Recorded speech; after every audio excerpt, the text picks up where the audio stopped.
Hi, ಇವತ್ತು ಸೂಪರಾಗಿ plain ಆಗಿ ಕುಷ್ಕ ರೈಸನ್ನು ಯಾವ ಥರ ಮಾಡೋದು ಅಂತ ಹೇಳ್ತೀನಿ. ಲಂಚ್ ಬಾಕ್ಸಿಗಂತೂ ತುಂಬಾ ಚೆನ್ನಾಗಿರುತ್ತೆ. ಈವನ್ ಲಂಚ್ ಡಿನ್ನರ್ ಎಲ್ಲದಕ್ಕೂ ಸೂಪರಾಗಿರುತ್ತೆ. ಮನೆಗೆ ಯಾರಾದರೂ ಗೆಸ್ಟ್ ಸಡನ್ನಾಗಿ ಬಂದರು ಅಂದರೆ ಜಸ್ಟ್ 15 ಮಿನಿಟ್ಸಲ್ಲೇ ನೀವು ಈ ರೆಸಿಪಿನ ಮಾಡ್ಬೋದು.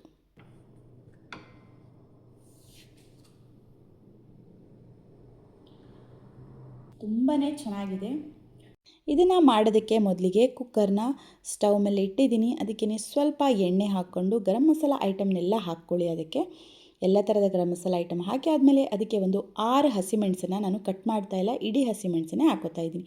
ಹಾಗೆ ಸ್ವಲ್ಪ ಶುಂಠಿ ಬೆಳ್ಳುಳ್ಳಿನ ಜಜ್ಜಿ ಹಾಕ್ಕೊಂಡು ಜಸ್ಟ್ 1 ನಿಮಿಷ ಫ್ರೈ ಮಾಡ್ಕೊಳ್ಳಿ. ಸ್ವಲ್ಪ ಫ್ರೈ ಆಗಬೇಕು ಅಷ್ಟೇ. ಆಮೇಲೆ ಅದಕ್ಕೇ ನಾನಿಲ್ಲಿ ಒಂದು 10 ಗೋಡಂಬಿನ ಹಾಕ್ಕೊಳ್ತಾ ಇದ್ದೀನಿ. ಹಾಗೆ ಒಂದು ಆನಿಯನ್, ಸಣ್ಣದಾದರೆ 2 ಆನಿಯನ್ ಹಾಕ್ಕೊಳ್ಳಿ, ದೊಡ್ಡದಾದರೆ 1 ಆನಿಯನ್ನ ಈ ಥರ ಸ್ಲೈಸ್ ಆಗಿ ಕಟ್ ಮಾಡಿಕೊಂಡು, ಆನಿಯನ್ ಏನಿದೆ ಅದು ಚೆನ್ನಾಗಿ ಸ್ವಲ್ಪ ಬೆಂದು ಕಲರ್ ಚೇಂಜ್ ಆಗಬೇಕು, ಕೆಂಪಗಾಗೋ ತನಕ ಫ್ರೈ ಮಾಡ್ಕೊಳ್ಳಿ. ಇದು ಯಾವುದೇ ಥರ ಮಸಾಲೆ ಎಲ್ಲ ಆ್ಯಡ್ ಮಾಡದೆ ಸಿಂಪಲ್ಲಾಗಿ ಮಾಡಿಕೊಳ್ಳುವಂಥ ಒಂದು ಕುಷ್ಕ ರೈಸ್ ಸಖತ್ತಾಗಿತ್ತು. ನೀವು ಕೂಡ ಟ್ರೈ ಮಾಡಿ, ಎಲ್ಲದಕ್ಕೂ ಚೆನ್ನಾಗಿರುತ್ತೆ. ಈ ವಿಡಿಯೋ ಇಷ್ಟ ಆದರೆ ಚಾನಲ್ನ ಸಬ್ಸ್ಕ್ರೈಬ್ ಮಾಡ್ಕೊಳ್ಳೋದು ಮರಿಬೇಡಿ. ಹಾಗೆ ಪಕ್ಕದಲ್ಲಿ ಕಾಣೋ ಬೆಲ್ ಐಕಾನ್ ಕೂಡ ಪ್ರೆಸ್ ಮಾಡಿ. ನೋಡಿ, ಇಷ್ಟು ಕೆಂಪಗಾದರೆ ಸಾಕು. ಆನಿಯನ್ ಈಗ ಆಲ್ಮೋಸ್ಟ್ ಕೆಂಪಗಾಗಿದೆ. ಆನಿಯನ್ ಕೆಂಪಗಾದಮೇಲೆ ನಾನಿಲ್ಲಿ ದೊಡ್ಡ 2 ಟೊಮ್ಯಾಟೊನ ಹಾಕ್ಕೊಳ್ತಾ ಇದ್ದೀನಿ. ನಾನಿಲ್ಲಿ 1 ಗ್ಲಾಸ್ ಅಕ್ಕಿಗೆ 2 ಟೊಮ್ಯಾಟೊ ಹಾಗೆ 1 ದೊಡ್ಡ ಆನಿಯನ್ನ ಹಾಕ್ಕೊಳ್ತಾ ಇದ್ದೀನಿ. ಈ ಮೆಷರ್ಮೆಂಟಲ್ಲಿದ್ದರೆ ತುಂಬ ಚೆನ್ನಾಗಿ ಕುಷ್ಕ ರೈಸ್ ಬರುತ್ತೆ. ಅದಕ್ಕೋಸ್ಕರ ಟೊಮ್ಯಾಟೊ ಸ್ವಲ್ಪ ಜಾಸ್ತಿ ಆದರೂ ಚೆನ್ನಾಗಿರುತ್ತೆ. ಅಂದರೆ ತುಂಬ ಜಾಸ್ತಿ ಬೇಡ, 1 ಗ್ಲಾಸಿಗೆ 2 ಟೊಮ್ಯಾಟೊ ಸಾಕಾಗುತ್ತೆ. ಈ ಟೊಮ್ಯಾಟೊ ಏನಿದೆ ಇದು ಕರೆಕ್ಟಾಗಿ ಬೆಂದು ಸ್ಮ್ಯಾಶ್ ಆಗಬೇಕು. ಅಲ್ಲಿ ತನಕ ಟೊಮ್ಯಾಟೊನ ಫ್ರೈ ಮಾಡ್ಕೊಳ್ತಾ ಇರಿ. ಬೇಕಾದರೆ ಒಂದು ಸ್ವಲ್ಪ ಸಾಲ್ಟ್ ಹಾಕಿದರೆ ಬೇಗ ಬೆಂದುಬಿಡುತ್ತೆ. ನೋಡಿ, ಈ ಥರ ಫ್ರೈ ಮಾಡ್ಕೊಳ್ತಾ ಇರಿ ಅದನ್ನು. ಈಗ ಆಲ್ಮೋಸ್ಟ್ ಟೊಮ್ಯಾಟೊ ಕೂಡ ಬೆಂದು ಸ್ಮ್ಯಾಶ್ ಆಗಿದೆ. ನೋಡಿ, ಆಲ್ಮೋಸ್ಟ್ ಸ್ಮ್ಯಾಶ್ ಆಗಿದೆ. ಈ ಸ್ಮ್ಯಾಶ್ ಆದಮೇಲೆ ನೋಡಿ, ನಿಮ್ಗೆ ಕಾಣ್ತಾ ಇರ್ಬೋದು, ಸ್ಮ್ಯಾಶ್ ಆದಮೇಲೆ ಅದಕ್ಕೇ ನಾನಿಲ್ಲಿ 1 ಹಿಡಿ ಆಗುವಷ್ಟು ಪುದೀನ ಹಾಗೆ ಕೊತ್ತಂಬರಿ ಸೊಪ್ಪನ್ನು ಹಾಕ್ಕೊಳ್ತಾ ಇದ್ದೀನಿ. ಹಾಗೆ ಒಂದು ಅರ್ಧ ಕಪ್ ಆಗುವಷ್ಟು ಮೊಸರು, ಇವೆರಡನ್ನು ಸೇರಿಸ್ಬಿಟ್ಟು ಇವಾಗ ಚೆನ್ನಾಗಿ ಒಂದು 2 ನಿಮಿಷ ಫ್ರೈ ಮಾಡ್ಕೊಳ್ಳಿ. ಯಾಕಂದರೆ ಸೊಪ್ಪು ಸ್ವಲ್ಪ ಬಾಡಬೇಕು, ಅಲ್ಲಿ ತನಕ ಅದನ್ನ ಒಂದು 2 ನಿಮಿಷ ಈ ಥರ ಫ್ರೈ ಮಾಡ್ಕೊಳ್ತಾ ಇರಿ. ಈಗ ಸೊಪ್ಪು ಕೂಡ ಒಂದು 2 ನಿಮಿಷದಲ್ಲಿ ಬೆಂದಿದೆ. ಆಮೇಲೆ ನಾನಿಲ್ಲಿ 1 ಸ್ಪೂನ್ ಆಗುವಷ್ಟು ಚಿಲ್ಲಿ ಪೌಡರ್ನ ಹಾಕ್ಕೊಳ್ತಾ ಇದ್ದೀನಿ. ಹಾಗೆ ರುಚಿಗೆ ಉಪ್ಪು, ಇಷ್ಟೇ ಇದಕ್ಕೆ ಆ್ಯಡ್ ಮಾಡೋದು. ಬೇರೆ ಯಾವುದೇ ಥರ ಮಸಾಲ ಕೂಡ ಹಾಕ್ಕೊಳ್ಳೋದಿಲ್ಲ, ಜಸ್ಟ್ ಚಿಲ್ಲಿ ಪೌಡರ್ ಅಷ್ಟೇ, ಮತ್ತು ಯಾವುದೇ ಥರ ಮಸಾಲಾನ ಹಾಕ್ಕೊಳ್ಳೋದಿಲ್ಲ. ಬೇಕಿದ್ದರೆ ನೀವು ಬಿರಿಯಾನಿ ಮಸಾಲ ಎಲ್ಲ ಆ್ಯಡ್ ಮಾಡ್ಕೋಬೋದು.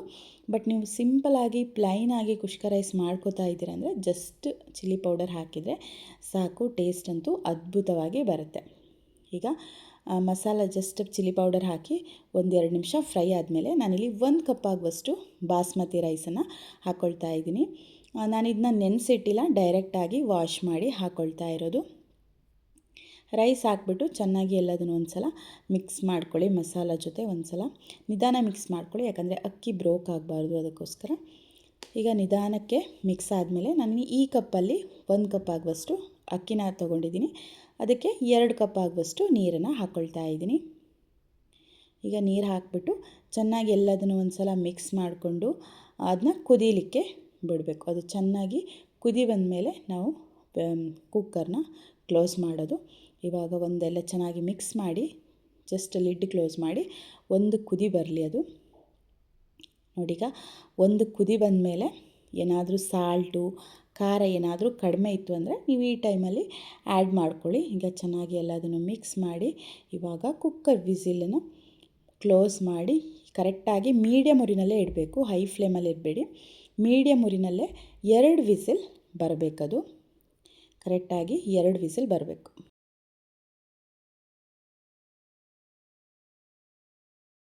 ಈಗ ವಿಸಿಲ್ ಬಂದು ನಾನು ಗ್ಯಾಸ್ ಸ್ಟವಿಂದ ಆಫ್ ಮಾಡಿ ಕಂಪ್ಲೀಟಾಗಿ ವಿಸಿಲ್ ಹೋದ್ಮೇಲೆ ತೆಗೆದು ತೋರಿಸ್ತಾ ಇರೋದು. ನೋಡಿ ಎಷ್ಟು ಸಖತ್ತಾಗಿ ಬಂದಿದೆ. ಮೇಲ್ಗಡೆ ನಾನು 1-2 ಸ್ಪೂನ್ ಆಗುವಷ್ಟು ತುಪ್ಪನ ಹಾಕ್ಕೊಳ್ತಾ ಇದ್ದೀನಿ. ಟೇಸ್ಟ್ ತುಂಬ ಚೆನ್ನಾಗಿ ಬರುತ್ತೆ, ಅದಕ್ಕೋಸ್ಕರ. ನೀವು ಬೇಕಿದ್ದರೆ ಮಾಡುವಾಗಲೇ ತುಪ್ಪ ಹಾಕ್ಕೋಬೋದು. ಅಂದರೆ ಕೆಲವು ಸಲ ಏನಾಗುತ್ತೆ, ಅಡಿ ಹಿಡಿದ್ಬಿಡುತ್ತೆ ತುಪ್ಪ ಹಾಕಿದರೆ, ಅದಕ್ಕೋಸ್ಕರ ಲಾಸ್ಟಲ್ಲಿ ಹಾಕಿ ಎಲ್ಲದನ್ನು ಚೆನ್ನಾಗಿ ಒಂದು ಸಲ ಮಿಕ್ಸ್ ಮಾಡಿಕೊಂಡ್ರೆ ಸೂಪರಾಗಿರುತ್ತೆ. ನೋಡಿ ಎಷ್ಟು ಉದ್ರುದ್ರಾಗಿ ಬಂದಿದೆ ಅಂತ. ಇದು ಬಿಸಿ ಇರೋದಕ್ಕೋಸ್ಕರ ಸ್ವಲ್ಪ ಅಂಟು ತೋರುತ್ತೆ, ಇಲ್ಲಾಂದರೆ ಸಕ್ಕದಾಗಿ ಉದ್ರುದ್ರಾಗಿ ಬಂದಿತ್ತು. ಟಿಫಿನ್ ಬಾಕ್ಸು, ಮಕ್ಕಳ ಲಂಚ್ ಬಾಕ್ಸು ಎಲ್ಲದಕ್ಕೂ ಸಖತ್ತಾಗಿರುತ್ತೆ. ಮಧ್ಯಾಹ್ನಕ್ಕೆ ಇದಕ್ಕೆ ಒಂದು 2 ಚಿಕನ್ ಗ್ರಿಲ್ ಹಾಕಿ ಕೊಟ್ಟರೆ ಸೂಪರಾಗಿರುತ್ತೆ. ಇದು ಸ್ವಲ್ಪ ಮೊಸರು ಬಜ್ಜಿ ಜೊತೆ ನಾನು ಸರ್ವ್ ಮಾಡ್ತಾಯಿದ್ದೀನಿ. ತುಂಬಾ ಚೆನ್ನಾಗಿತ್ತು. ಯಾವುದೇ ಥರ ಮಸಾಲ ಐಟಮ್ಸನ್ನು ಯೂಸ್ ಮಾಡಿಲ್ಲ. ತುಂಬ ಸಿಂಪಲಾದ ಪ್ಲೈನ್ ಆದ ಕುಸ್ಕ ರೈಸ್ ಲಂಚ್ ಡಿನ್ನರ್ ಎಲ್ಲದಕ್ಕೂ ಸೂಪರ್ ಆಗಿರುತ್ತೆ. ನೀವು ಕೂಡ ಈ ರೆಸಿಪಿನ ಟ್ರೈ ಮಾಡಿ. ವಿಡಿಯೋ ಇಷ್ಟ ಆದರೆ ಚಾನಲ್ನ ಸಬ್ಸ್ಕ್ರೈಬ್ ಮಾಡ್ಕೊಳ್ಳಿ. ಹಾಗೆ ನಿಮ್ಮ ಫ್ರೆಂಡ್ಸ್ಗೂ ಫ್ಯಾಮಿಲಿ ಮೆಂಬರ್ಸ್ಗೂ ಶೇರ್ ಮಾಡೋದನ್ನು ಮರಿಬೇಡಿ. ನಾನು ಲಂಚ್ ಬಾಕ್ಸಿಗೆ ಕೂಡ ಅದನ್ನೇ ಹಾಕಿದೆ. ಹಾಗೆ ಮಧ್ಯಾಹ್ನ ಕೂಡ ನಾನು ಅದನ್ನೇ ಸರ್ವ್ ಮಾಡ್ಕೊಳ್ತಾ ಇದ್ದೀನಿ. ತುಂಬಾ ಚೆನ್ನಾಗಿತ್ತು ನೋಡಿ. ಈಗ ಸ್ವಲ್ಪ ತಣದ ಮೇಲೆ ಎಷ್ಟು ಚೆನ್ನಾಗಿ ಉದ್ರುದ್ರಾಗಿ ಬಂದಿದೆ ಅಂತ. ತುಂಬಾ ರುಚಿಯಂತೂ ಸಖತ್ತಾಗಿತ್ತು. ನೀವು ಕೂಡ ಈ ರೆಸಿಪಿನ ಟ್ರೈ ಮಾಡಿ. ನಿಮಗೆ ಈ ರೆಸಿಪಿ ಯಾವ ಥರ ಬಂತು ಅಂತ ಕಮೆಂಟ್ ಬಾಕ್ಸಲ್ಲಿ ಕಮೆಂಟ್ ಮಾಡೋದಂತೂ ಮರಿಬೇಡಿ.